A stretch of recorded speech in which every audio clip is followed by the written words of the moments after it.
എല്ലാ പക്ഷക്കാരുടെയും പിന്തുണ ശ്രീ രാജീവ് ചന്ദ്രശേഖർ താങ്കൾക്ക് ഉറപ്പിക്കാൻ കഴിയുമോ?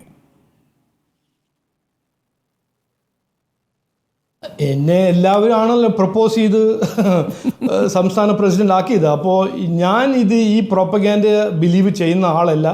ഞാനിപ്പോൾ ഒരു 1.5 കൊല്ലം കേരള രാഷ്ട്രീയത്തിൽ ഉണ്ടല്ലോ. ഞാൻ ഇതുവരെ ഒരു ഗ്രൂപ്പിസമോ അങ്ങനെ ഒന്നും കണ്ടിട്ടില്ല.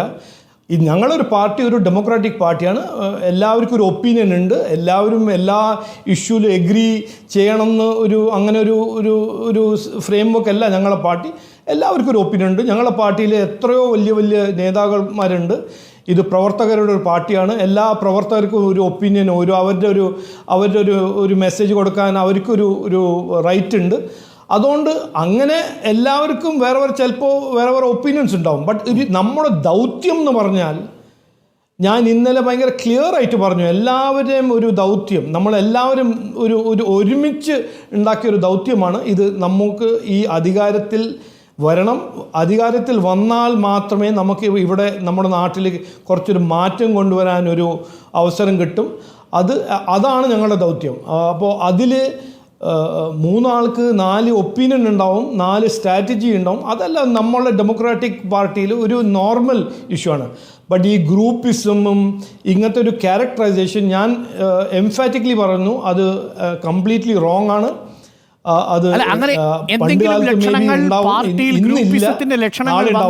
രാജീവ് ചന്ദ്രശേഖർ കടുത്ത നടപടികൾ ഉണ്ടാവില്ലേ? അങ്ങനെ ഒന്നുമില്ല. ഇതിൽ ഞാൻ കടുത്ത നടപടി എടുക്കുന്ന ആളൊന്നുമല്ല. ഞാൻ ഒരു ടീം മെമ്പറാണ്. നമ്മളെല്ലാവരും കൂടെയാണ് ഞങ്ങളുടെ ഈ ദൗത്യം, ഞങ്ങളുടെ ഒരു ലക്ഷ്യം മീറ്റ് ചെയ്യാൻ പോകുന്നത്. അതുകൊണ്ട് ഇതിൽ ഞാനൊരു ഇങ്ങനെ ഒരു ഡിസിപ്ലിനറി ആക്ഷനോ ഒന്നും ആവശ്യം ഉണ്ടാവില്ല. ഒരു പാർട്ടി ആയിട്ടാണ് പോകുന്നത്. ഞാൻ മനസ്സിലാക്കുന്ന 80% ചേഞ്ച് വരെ താങ്കൾക്ക് വരുത്താം. ഒരു 40% വരെ മാറ്റം താങ്കൾ വരുത്തും. യുവാക്കൾക്ക് കൂടുതൽ പ്രാമുഖ്യം താങ്കൾ നൽകും. ഇപ്പോൾ സെക്രട്ടറിയുടെയും ജനറൽ സെക്രട്ടറിയുടെയും ഒക്കെ വേക്കൻസി ഉണ്ട്. ഷോൺ ജോർജിനെ പോലുള്ളവരൊക്കെ ഉണ്ട് താങ്കൾക്ക്. അത് ഞാൻ ചെയ്യാൻ പോകുന്നത് അരുൺ, ഞാൻ എന്താ ചെയ്യാൻ പോകുന്നത് എനിക്ക് തന്നെ അറിയില്ല. എന്നിട്ടാണ് അരുൺ എന്നോട് പറഞ്ഞത്. അപ്പോൾ ഇതെല്ലാം വരുന്ന ദിവസത്തിൽ ഞാൻ എല്ലാവരും കൂടെ ഡിസ്കസ് ചെയ്തിട്ട് ഞാൻ തീരുമാനിക്കും.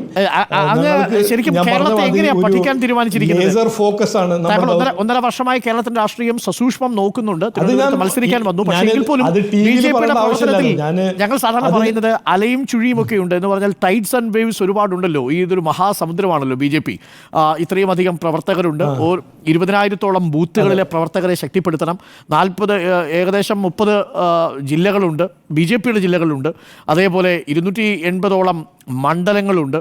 അപ്പോൾ ഇവിടെയൊക്കെ ഓരോ താല്പര്യങ്ങൾ ഉണ്ടാവുമല്ലോ. താങ്കൾ എങ്ങനെയാണ് ഇതിനെ പഠിക്കാൻ തീരുമാനിച്ചിരിക്കുന്നത്? എല്ലാവരുമായിട്ട് ചർച്ച ചെയ്ത് കൂടിക്കാഴ്ച നടത്തി പാർട്ടിയിലേക്ക് അടിത്തട്ടിലേക്ക് ഇറങ്ങാനാണോ തീരുമാനം?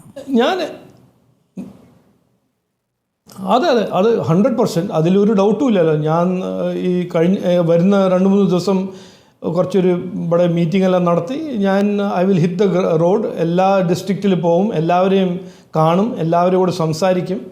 എന്നിട്ട് നമ്മുടെ ഒരുമിച്ച് തീരുമാനിച്ച ഒരു ദൗത്യം എല്ലാവരെയും കമ്മ്യൂണിക്കേറ്റ് ചെയ്തിട്ട് നമ്മൾ മുമ്പോട്ട് പോകും. അതുകൊണ്ട് അതിൽ ഒരു എഫേർട്ട് എന്ന് പറഞ്ഞത് ഞാൻ ഇന്നലെ പറഞ്ഞല്ലോ, 100% എഫേർട്ട് പ്രവർത്തകർ തന്നാൽ ഞാൻ 500% എൻ്റെ എഫേർട്ട് ഉണ്ടാവും.